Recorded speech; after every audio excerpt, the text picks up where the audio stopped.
যে এতদিন তো এমবিএ টা শুরু করিনি, শুরু করলে বলা যেত যে এমবিএ টা চলতেছে বা এমবিএ করতেছে এখন। তো এতদিন আসলে চেষ্টা করতেছি দিয়ে চলছে। এখন হয়তো বছরখানেক কাটানো যাবে এটা দিয়ে, যে এমবিএ করতেছি। তাহলে আমি তো শেষের দিকে চলে আসছি। এজন্য তো যে বাদশা ভাইকে বললাম যে সিভি কি পাঠাবো।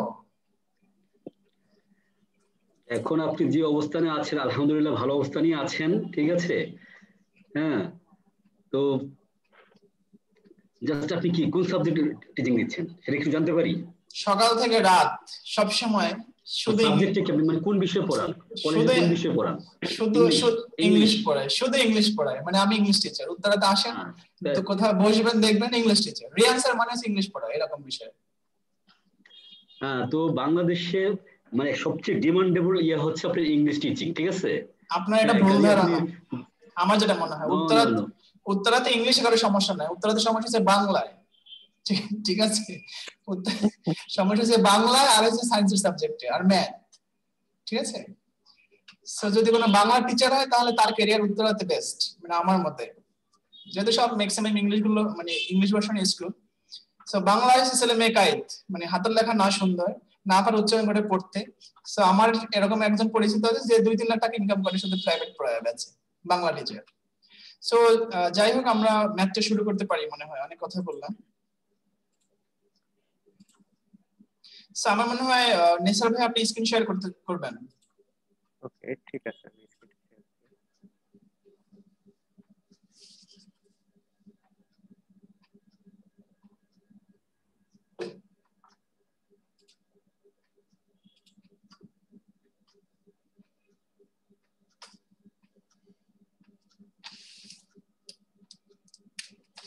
আচ্ছা, আমাদের ম্যাথটা তো এটা ছিল।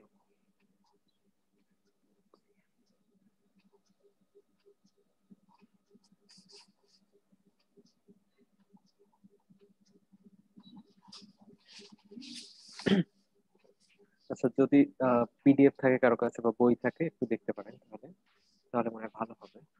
তো দেখেন, এখানে যে এক্সস্টিভ ট্রায়াল ব্যালেন্স আমাদের যেটা ছিল ম্যাথে যেভাবে দেওয়া ছিল, ঠিক ওইভাবেই হচ্ছে যে আমি এখানে এন্ট্রি দিয়েছি। এখান থেকে এ পর্যন্ত ফার্স্ট টু লাস্ট এইটুকু হচ্ছে যে আমাদের বইয়ে যেভাবে ছিল ওইভাবেই হচ্ছে যে এইটুকু আমি এন্ট্রি দিয়েছি।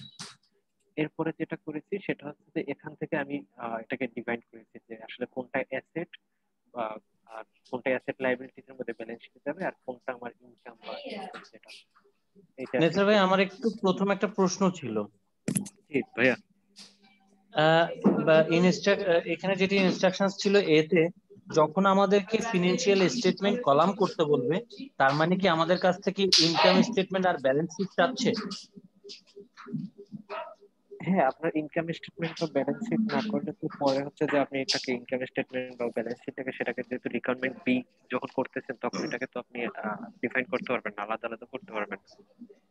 না না, আমি ওটা জানতে চাচ্ছি না। আমার হচ্ছে মানে যখন ফিনান্সিয়াল স্টেটমেন্ট কলামস করতে বলবে, তখন কি আমার কাজটা হচ্ছে ইনকাম স্টেটমেন্ট আর ব্যালেন্স শিট করা? হ্যাঁ, হ্যাঁ, হ্যাঁ, এটা ইনকাম স্টেটমেন্ট ব্যালেন্স শিট করতেই হবে, কারণ হচ্ছে যে আপনার ইনকাম স্টেটমেন্ট ব্যালেন্স শিট এটা হচ্ছে ফাইন্যান্সিয়াল স্টেটমেন্টের হচ্ছে যে স্টেজ। আচ্ছা।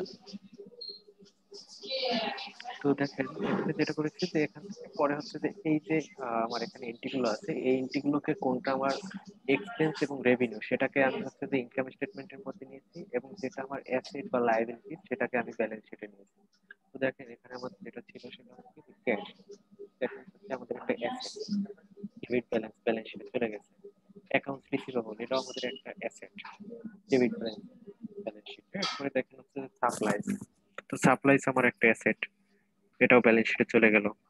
প্রিপেড ইন্স্যুরেন্স একটা অ্যাসেট, মানে আমি ইন্স্যুরেন্সের পেমেন্ট আগেই দিয়ে দিয়েছি। তো সেটাও আমার একটা অ্যাসেট, যেহেতু আমি আগে পে করেছি আমার একটা অ্যাসেট, তো আমার এটাও ব্যালেন্স শিটে গেছে। ইকুইপমেন্ট আমার একটা অ্যাসেট, ব্যালেন্স শিটে চলে গেছে। এরপরে দেখেন এই যে একুমুলেটেড ডেপ্রিসিয়েশন, এটা আমার একটা লাইবিলিটি ছিল। তো লাইবিলিটি যেহেতু, এটা আমার হচ্ছে যে ক্রেডিট ব্যালেন্স হলো ব্যালেন্স শিটের। এরপরে নোটস পেয়েবল, এটাও একটা লাইবিলিটিস, ব্যালেন্স শিটে চলে গেল। অ্যাকাউন্টস পেয়েবল আমার একটা লাইবিলিটিস, ব্যালেন্স শিটে চলে গেল। স্যালারিজ এন্ড ওয়েজেস পেয়েবল, যদি এখানে এক্সপেন্স থাকতো তখন আমাদের এটা চলে যেত ইনকাম স্টেটমেন্টের মধ্যে, যেহেতু এটা পেয়েবল সেহেতু এটা আমার লাইবিলিটিস, ব্যালেন্স শিটে চলে গেছে। এরপরে দেখেন ইন্টারেস্ট পেয়েবল, এটাও আমার একটা লাইবিলিটিস, ব্যালেন্স শিটে চলে গেছে। ওনার্স ক্যাপিটাল লাইবিলিটিস, ব্যালেন্স শিটে চলে গেছে। এরপর দেখেন ওনার্স ড্রয়িংস বলতে কি, ওনার্স ড্রয়িংসটা হচ্ছে যে কখনো মানে আপনার ব্যালেন্স শিটের কোনো পার্ট না। তো আমরা যেটা করি ব্যালেন্স শিট করার সময় আমরা ওনার্স ক্যাপিটাল থেকে হচ্ছে যেটা ড্রয়িংস সেটাকে আমরা মাইনাস করে দিই। তো যখন ওনার্স ক্যাপিটাল থেকে হচ্ছে যে ড্রয়িংসটা মাইনাস করে দিলাম, যে ওনার হচ্ছে এখানে ইনভেস্ট করেছে সাপোজ হচ্ছে 13,000 টাকা, হ্যাঁ, আর হচ্ছে যে সে পরে আবার ড্রয়িংস করছে 7,000 টাকা। সে 13,000 টাকা মানে সে তার প্রতিষ্ঠানে দেওয়ার পরে ইনভেস্ট করার পরে সেখান থেকে আবার 7,000 টাকা পরে নিয়ে নিয়েছে। তো নিয়ে নিলে তো তখন আর সেখানে 13,000 টাকা নাই, তার 6,000 টাকাই আছে। তো সেই ক্ষেত্রে দেখেন এখানে আমরা যেটা করেছি, এই ড্রয়িংসটা হচ্ছে যে সরাসরি হচ্ছে যে আমাদের ব্যালেন্স শিটে যায় না। তো যেহেতু সরাসরি এখানে ব্যালেন্স শিটে কোনো এন্টিটি যায় না, তো আমরা এটাকে হচ্ছে যে দুইটাকে ব্যালেন্স করার জন্য আমরা এটাকে ডেবিট ব্যালেন্স করে দিয়েছি। ডেবিট ব্যালেন্স করে দিলে সে হচ্ছে এই 13,000 টাকা থেকে এই 6,000 7,000 ডেবিট হয়ে গেল, মানে কমে গেল। এখান থেকে কমে যাওয়ার পরে কিন্তু আলটিমেটলি আমার এখানে 6,000ই থাকে, যদি আমরা এইভাবে হিসাব করি। এটা বুঝতে পারছেন কিনা?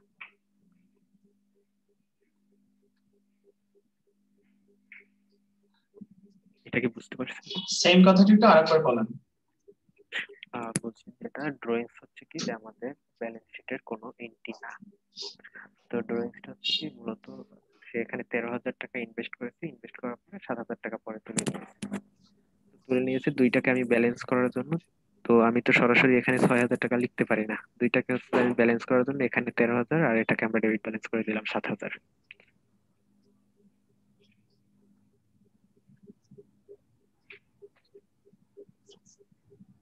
ক্লিয়ার না মনে হয় নাকি? বাদশা ভাই বুঝতে পেরেছেন? একটু কনফিউশন আছে এখনো। আচ্ছা, আমি আবারও বলি যে ড্রয়িংস যেটা সেটা হচ্ছে কি যে মালিক হচ্ছে যে, ধরেন মালিক এখানে 13,000 টাকা ইনভেস্ট করেছে। 13,000 ইনভেস্ট করার পরে সে হচ্ছে যে 7,000 টাকা আবার তুলে নিয়ে নিয়েছে। মানে সে তার ফ্যাক্টরিতে 13,000 টাকা দিল, দিয়ে সে আবার সকালে 13,000 দিল, বিকালে এসে 7,000 নিয়ে নিল। তো নিয়ে নিলে সেটা তার ড্রয়িংস হয়ে গেল। তো এখন হচ্ছে যে সেখানে তো মানে সাথে সাথেই হচ্ছে যে যখন সে মানে ইনভেস্ট করেছে তার ওখানে এন্ট্রি দেওয়া হয়েছে 13,000 টাকা।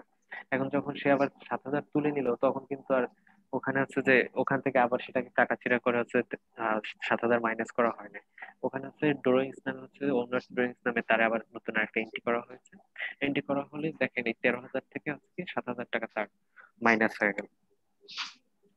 তো আচ্ছা এটাকে হচ্ছে যে হ্যাঁ নেসার ভাই, হুম, এখানে মানে অ্যাডজাস্টমেন্টটা কিভাবে হইলো? এখানে তো 13,000 তো টোটালের সাথে যোগ হচ্ছে, আবার 7,000 এই টোটালের সাথে যোগ হচ্ছে। টোটালের সাথে যোগ হচ্ছে। আচ্ছা, অ্যাডজাস্টমেন্টটা কি করে হলো সেটা আমি ঠিক বুঝতে পারছি না, এটা আমার অ্যাডজাস্টমেন্টটা কাছে কি করা কনফিউশন। হবে?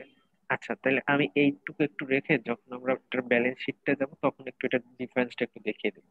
তো ওকে, এটাকে ঠিক আপনি আছে ঠিক আছে। এভাবে, আচ্ছা, এরপরে দেখেন আপনার হচ্ছে সার্ভিস আপাতত রেভিনিউ। আপনি এটা শুধু মনে রাখেন যে আপনার ওনার্স ক্যাপিটাল ছিল 13,000, সেখান থেকে মালিক যখন আবার 7,000 টাকা তুলে নিল, সেটাকে আবার এখান থেকে মাইনাস না করে, কাটাকাটি না করে একটা নতুন এন্ট্রি দেওয়া হলো। এই কথাটা আমি নেসার ভাই অনেকবার বলার ট্রাই করেছি যে ওনার্স ড্রয়িংস এটা আসলে এখানকার কোনো একটা পার্ট না। সেটা জাস্ট হুম, যেহেতু আমি 13,000 দিয়ে আবার 7,000 নিয়ে গেছি, তো আমার ওখানে কিন্তু 6,000 টাকা আছে। এরকম দ্যাট মিনস ওনার্স ক্যাপিটাল আমি 6,000 টাকা না লিখে ওখানে আমি 13,000 রাখলাম, ওনার্স ড্রয়িং দিয়ে আমি 7,000 টাকা মাইনাস করে দিলাম। এরকম বিষয়টা আপাতত মানে এতটুকু মাথায় থাকলে হবে। আচ্ছা, এরপরে আচ্ছা বাকিটুকু শেষ করেন, সামনে পরে গেলে আর আমি একটু আবার কথা ক্লিয়ার বলবো। হয়ে যাবেন। আচ্ছা, হ্যাঁ শেষ এরপরে করেন, দেখেন পরে কথা সার্ভিস বলবো। রেভিনিউ। হ্যাঁ, সার্ভিস রেভিনিউ তার একটা ইনকাম। যেহেতু ইনকাম, সেটা হচ্ছে যে দেখেন এই যে ক্রেডিট ব্যালেন্স ইনকাম স্টেটমেন্টের মধ্যে চলে গেছে। এরপরে দেখেন হচ্ছে অ্যাডভার্টাইজিং এক্সপেন্স, তার একটা খরচ। তো এক্সপেন্স যেহেতু ইনকাম স্টেটমেন্টের মধ্যে চলে আসবে। সাপ্লাইজ এক্সপেন্স ইনকাম স্টেটমেন্টের মধ্যে। তারপর ডেপ্রিসিয়েশন এক্সপেন্স, এটাও ইনকাম স্টেটমেন্টের মধ্যে চলে আসলো। এরপর insurance expense, salaries and wages expense, এরপরে ইন্টারেস্ট এক্সপেন্স। এই যে এক্সপেন্স গুলো আছে, এক্সপেন্স গুলোকে আমি ইনকাম স্টেটমেন্টের মধ্যে নিয়ে আসলাম। এখানে আমি আর কি ডিফাইন করবো এরকম, যেটা হচ্ছে যে আমার অ্যাসেট লায়াবিলিটিস সেটাকে আমি ব্যালেন্স শিটে নেবো, যেটা হচ্ছে যে আমার এক্সপেন্স এবং ইনকাম সেটাকে হচ্ছে যে আমি ইনকাম স্টেটমেন্টের মধ্যে রাখবো। এইটুকুই হচ্ছে যে এখানে কাজ। এরপরে যেটা করতে হবে নেসার ভাই, সামনে হ্যাঁ, ছোট একটা কোশ্চেন। ইনকাম স্টেটমেন্টে সার্ভিস রেভিনিউ এবং এক্সপেন্স টার্মটা, শব্দটা যুক্ত থাকবে, এছাড়া অন্য কিছু কি ইনকাম স্টেটমেন্টে ঢুকতে পারবে?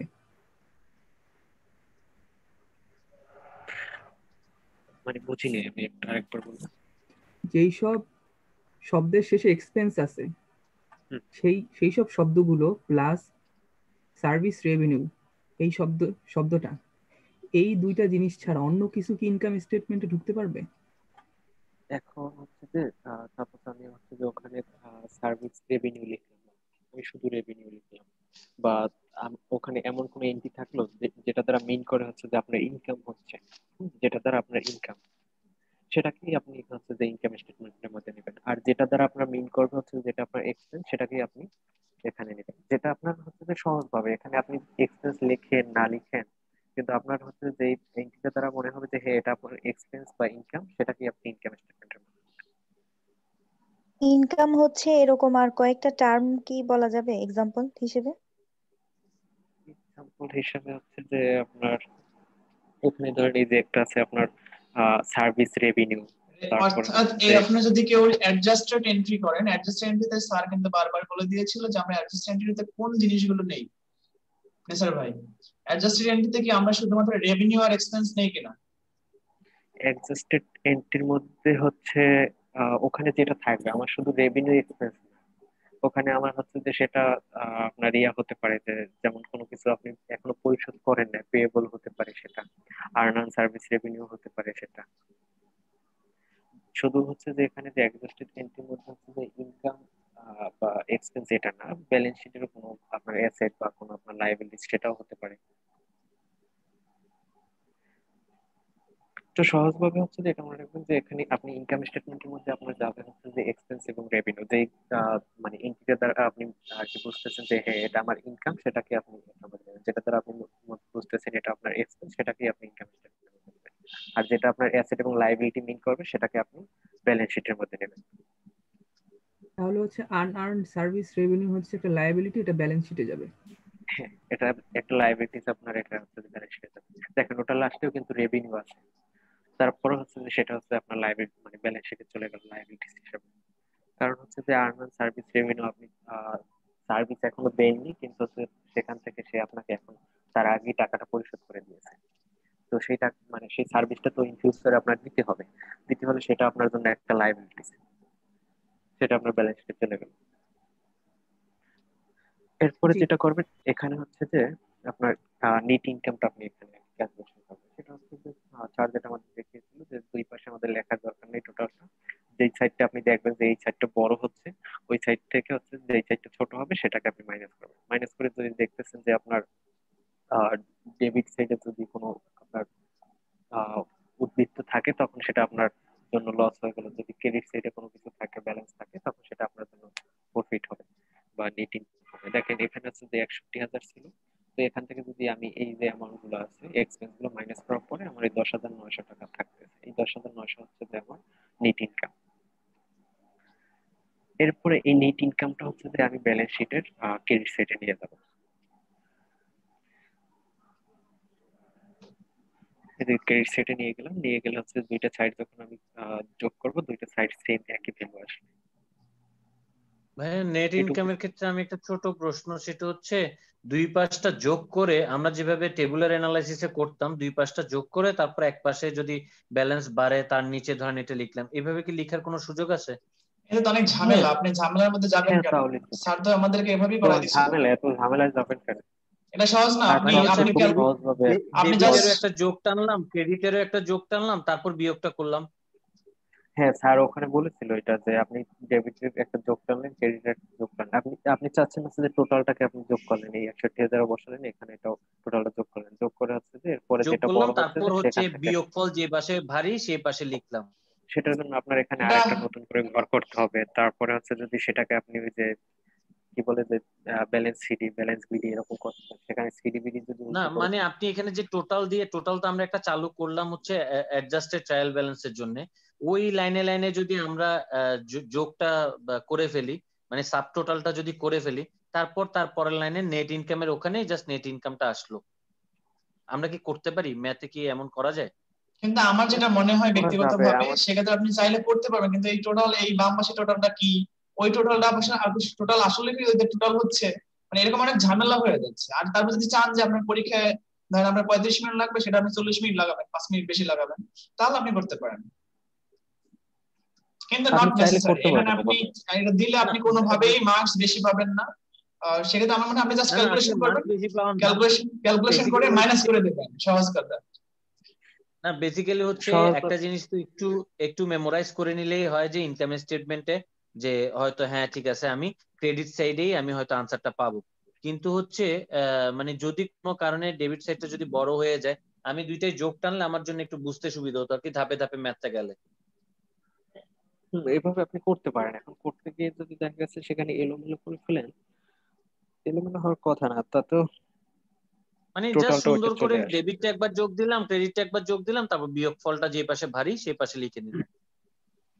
হ্যাঁ, এভাবে করতে এটা কি পারেন আপনি করা যায় টোটালটা কিনা? এখানে লিখে হ্যাঁ, আপনি হচ্ছে এটাকে যেভাবে আপনার মানে প্রেজেন্ট করেন, এখানে তো মনে হয় না যে এরকম কোনো নিয়ম দেওয়া আছে যেভাবেই আপনাকে করতে হবে। আমরাও কিন্তু করতাম হচ্ছে টোটালটা দুই সাইড যোগ করতাম, যোগ করে এরপরে হচ্ছে যে এখানে যেটা উদ্দেশ্য থাকতো ব্যালেন্স ভিডি এভাবে করে করতাম। তো এরপরে হচ্ছে যে মানে ওইটা কিভাবে করতাম ওই ফরম্যাটটা আমার এক্সাক্ট এখন মনেও নাই, আমি তো অনেক আগে করেছিলাম। তো স্যার যখন এইটা আচ্ছা দেখালো আমার কাছে এটা ইজি মনে হয়েছে আমার কাছে, আর নেসার যে ভাই, আমার অত বেশি ঝামেলা করতে হচ্ছে না।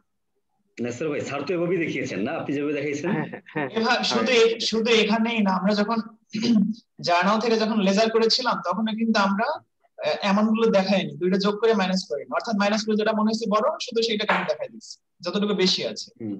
তাই না বাদশা ভাই বলেন? হ্যাঁ, মনে হয় এটাই এটাই বেটার হবে, এটাই বেটার হবে। আচ্ছা ইজি নিসার ভাই, মনে হয়, ইজি হয়, হ্যাঁ। এখানে যদি ডেবিটের ঘরে বেশি থাকতো তার মানে ব্যালেন্স শিটে ডেবিটের ঘরে দিতাম, তাই না? তখন আমরা হচ্ছে যে ডেবিটের ঘরে এখানে লিখতাম এবং সেটা হতো আমাদের জন্য net net loss. Net loss হতো, তখন আর লাভ হতো না, দ্যাটস ইট, আর কিছুই না। তবে এটা আচ্ছা হতেই আরেকটা পারে, যদি আপনি ব্যবসার লস খান তাহলে হতেই পারে এটা। আচ্ছা, যদি আরেকটা কোশ্চেন লস হতো হচ্ছে, তাহলে তো এটা আবার অ্যাসেট দিকে যেত নাকি? হ্যাঁ, হ্যাঁ, হ্যাঁ, এটা অ্যাসেটে চলে আসতো। হ্যাঁ, লস হলে অ্যাসেট দিকে যেত, তাই না? আচ্ছা আরেকটা কোশ্চেন ছিল, এখানে লস আপনি হলে অ্যাডজাস্টেড ট্রায়াল ব্যালেন্স লিখছেন, বাট এটা তো কোনো অ্যাডজাস্ট করিনি আমরা, না? তো শুধু না, ট্রায়াল ব্যালেন্স আছে। না, এটা হচ্ছে কি এর আগে আমাদের ট্রায়াল ব্যালেন্স ছিল, এরপর অ্যাডজাস্টমেন্ট ছিল, সেখান থেকে অ্যাডজাস্টেড ট্রায়াল ব্যালেন্স। বাট হচ্ছে যে আমাদের ম্যাথটাতে হচ্ছে যে ট্রায়াল ব্যালেন্স বা অ্যাডজাস্টমেন্ট এগুলো করতে বলে নাই আমাদের ম্যাথটাতে। এই যে অ্যাডজাস্টেড ট্রায়াল ব্যালেন্স, এই মানে যে ঘরটা, এই ঘরটা দেয়া আছে, মানে আমাদের দুইটা ধাপ করে দিয়েছে তারা অলরেডি। আচ্ছা অর্থাৎ আমরা লাস্ট ক্লাসে যেটা করেছি ওখানে ট্রায়াল ব্যালেন্স ছিল, করতে হয়েছে, তারপর অ্যাডজাস্টেড ট্রায়াল ব্যালেন্স, তারপর ইনকাম স্টেটমেন্ট, তারপর ব্যালেন্স শিট। সেখানে অলরেডি লাস্ট আপনার ক্লাসে হচ্ছে যে এই ম্যাথটা করেছিলাম, এই ম্যাথটার হুম মধ্যে দেখেন এখানে ট্রায়াল, ওখানে শুধু আমাদের এই ট্রায়াল ব্যালেন্সটা দেয়া ছিল। এরপরে আমরা অ্যাডজাস্টমেন্ট থেকে হচ্ছে যে এই অ্যাডজাস্টমেন্টের ইন্টিগ্রাল বসাইছিলাম। এরপরে সেখান থেকে হচ্ছে অ্যাডজাস্টেড ট্রায়াল ব্যালেন্স। আর এই ম্যাথটাতে আমাদের এই যে 2 নম্বর ম্যাথটাতে হচ্ছে কি আমাদের অলরেডি এই পর্যন্ত দেয়া আছে বই, আমাদের এই আন্ডারস্ট্যান্ড, দুইটার করার কোনো প্রয়োজন হচ্ছে না। বুঝতে পারছি।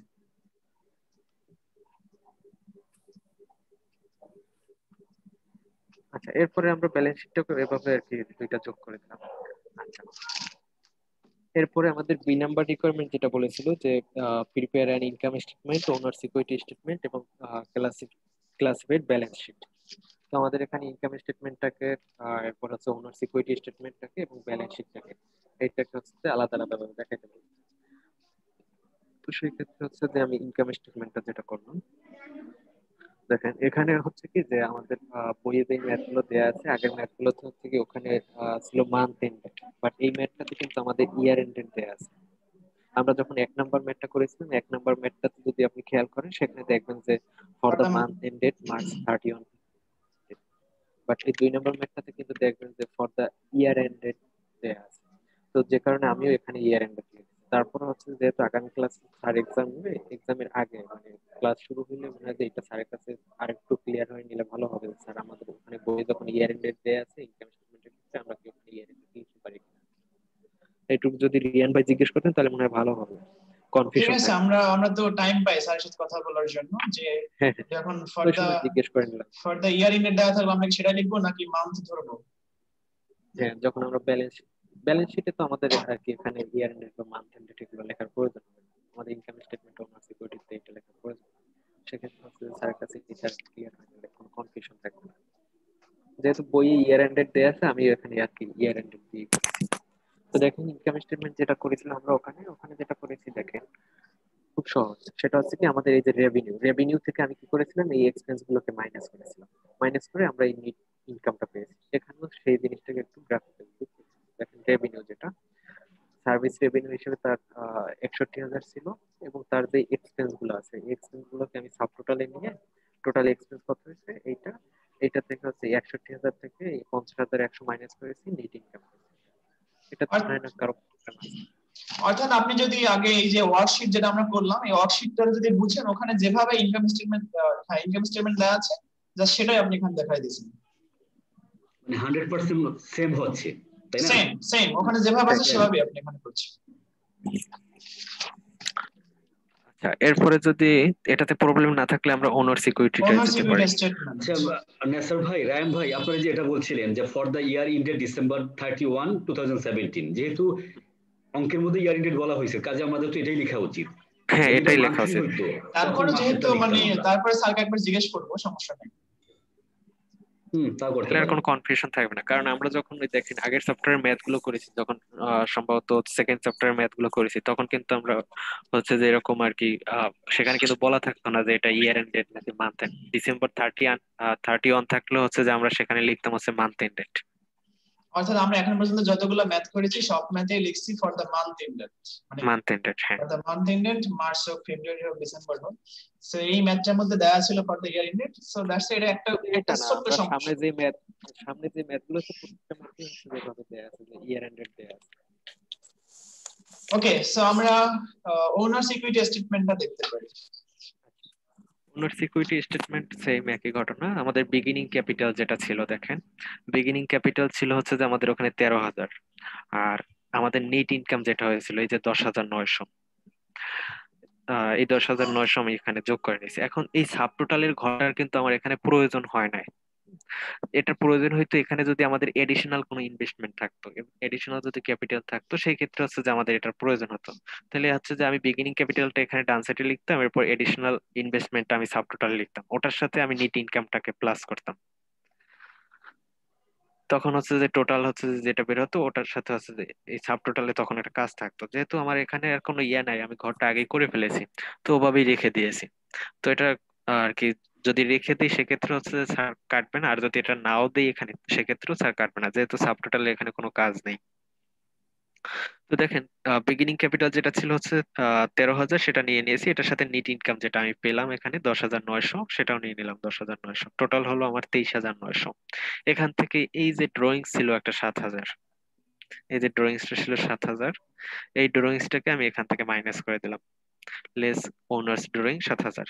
তাইলে হচ্ছে এই যে 16,900, এই 16,900 হচ্ছে এই প্রতিষ্ঠানের উপরে মালিকের দাবি। এক কথায় যদি আমি সহজে বলি যে এই 16,900 মালিক চাইলে যে কোনো সময় সে নিয়ে প্রতিষ্ঠান থেকে চলে যেতে পারবে। এটাই হচ্ছে তার এন্ডিং ক্যাপিটাল। এন্ডিং ক্যাপিটাল বলতে পারি এখানে, বা অথবা আমরা লিখতে পারি ডিসেম্বর 31 ওনার্স ক্যাপিটাল। এখানে আমরা শুরুতে লিখতে পারি যে ডিসেম্বর 1 ওনার্স ক্যাপিটাল, যে ওই মাসটা যখন শুরু হয়েছে।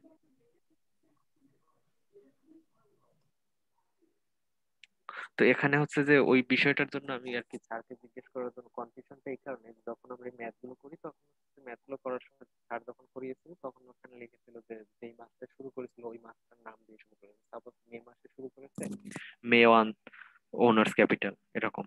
তো সেই ক্ষেত্রে আমরা হচ্ছে যে ওখানে লিখতাম মান্থ এন্ডেড। তো যেহেতু এখানে ইয়ার এন্ডেড দেয়া আছে, এখন এখানে যখন এটা করবো এখানে যদি আমরা মান্থ দেই, আমরা কি ডিসেম্বর দিব নাকি জানুয়ারি দিব, একটা কনফিউশন থেকে যায়।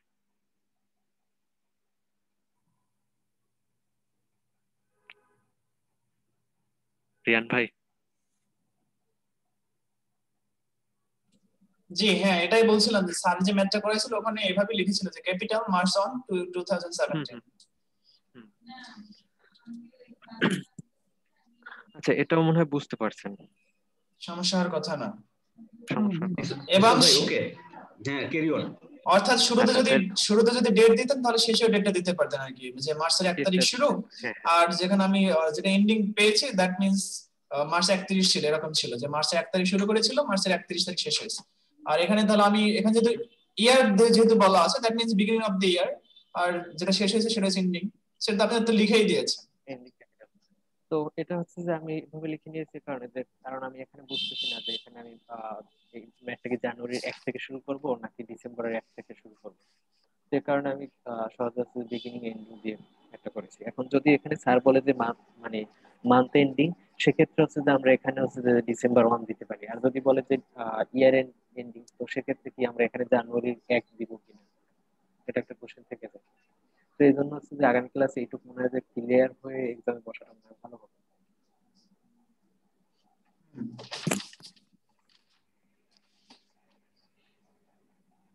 তবে সেক্ষেত্রে এখানে এই আমার মনে হয় নেট ইনকামটা সবাই বুঝতে পেরেছে, ড্রয়িংসটা 7,000 এটা বুঝতে পেরেছে, এটার সাথে 23,000 এর সাথে এটাকে মাইনাস করেছে তাই না ড্রয়িংস নেট ইনকাম হ্যাঁ হ্যাঁ, থেকে? এটা মাইনাস করেছি। হ্যাঁ মাইনাস করেছে, তারপর আমার এন্ডিং ব্যালেন্স আছে। আর বিগিনিং ক্যাপিটালটা কোথা থেকে নিয়ে এসেছেন এটা যদি একটু দেখাই দিতেন। আচ্ছা আচ্ছা, বিগিনিং ক্যাপিটাল এই যে আমাদের এখানে দেয়া আছে, ওনার্স ওনার ক্যাপিটাল ক্যাপিটাল যেটা, যেটা। এই যে ওনার্স ক্যাপিটাল যেটা 13,000 দেয়া আছে, 13,000। আমরা ব্যালেন্স শিটটা যাই তাহলে।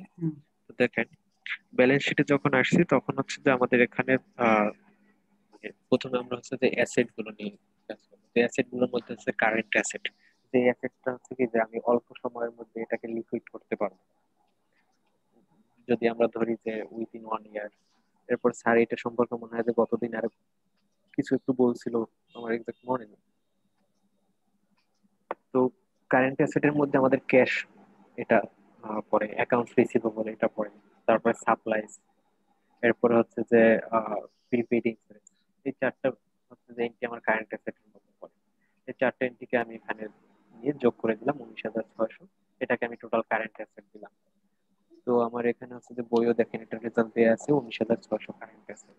মানে আমি ওই যে মানে এখানে যে ব্যালেন্স শিটটা ছিল শুরুতে, এখানে এখান থেকে হচ্ছে যে আমি অ্যাসেট এবং লাইবিলিটিস গুলো আমি এখানে শুধু এখানে ক্লাসিফাই করবো যে এটা কোনটা কারেন্ট, কোনটা হচ্ছে যে লং টার্ম ইনভেস্টমেন্ট, বা কোনটা কারেন্ট লাইবিলিটিস, কোনটা লং টার্ম লাইবিলিটিস।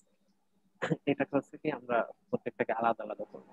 তো কারেন্ট অ্যাসেট এভাবে আমি আলাদা করলাম। কারেন্ট অ্যাসেট নামে হচ্ছে যে এই চারটে এন্ট্রি পাচ্ছি, চারটে এন্ট্রিকে আমি যোগ করে দিলাম। এটা হচ্ছে টোটাল কারেন্ট অ্যাসেট। এরপরে থাকে আমার হচ্ছে যে প্রপার্টি প্ল্যান্ট ইকুইপমেন্টের। তো প্রপার্টি প্ল্যান্ট এন্ড ইকুইপমেন্টের মধ্যে আমার শুধু ইকুইপমেন্ট আছে, তো আমি নিলাম এখানে ইকুইপমেন্ট 27,000 ছিল, 27,000। এরপরে হচ্ছে যে ওখানে ওই যে আমাদের কন্টেন্ট হয়েছিল এরকম ডেপ্রিসিয়েশন ইকুইপমেন্ট, এটাকে জাস্ট তো মাইনাস করে সেটাকে দেব। আমি এখান থেকে মাইনাস করে দিলাম। তো মাইনাস করে দেওয়ার পরে আমার যে প্রপার্টি প্ল্যান্টের নামে আর কোনো এন্ট্রি নাই। তো যেহেতু নাই, সেহেতু এটাকে মাইনাস করে দেওয়ার পরে আমি total property plant and equipment 21,400। এরপর দেখতেছি যে আমার অ্যাসেট যেগুলো ছিল এখানে, আমার সব অ্যাসেট শেষ। এখানে যে অ্যাসেট ছিল আমার সবগুলো অ্যাসেট শেষ, নেওয়া হয়ে গেছে। আর কোনো অ্যাসেট নেই। অ্যাসেটকে আমি ক্লোজ করে দিলাম। ক্লোজ করে দিয়ে এরপরে আমি লায়াবিলিটিস এন্ড ওনার সিকিউরিটিটা নিলাম। তো লায়াবিলিটিস ওনার সিকিউরিটির মধ্যে যদি আমি যাই, সেখানে গিয়ে পাচ্ছি আমি একটা নোটস পেয়েবল। এখন দেখেন, নোটস পেয়েবল এখানে বলেছে একটা, সেটা হচ্ছে কি যে যদি আমরা রিকোয়ারমেন্টটা দেখি, রিকোয়ারমেন্টের মধ্যে এখানে ছোট্ট একটা নোট দেয়া আছে। সেই নোটের মধ্যে দেয়া আছে যে 5,000 of the notes payable become due in 2018। তো যেটা হচ্ছে কি যে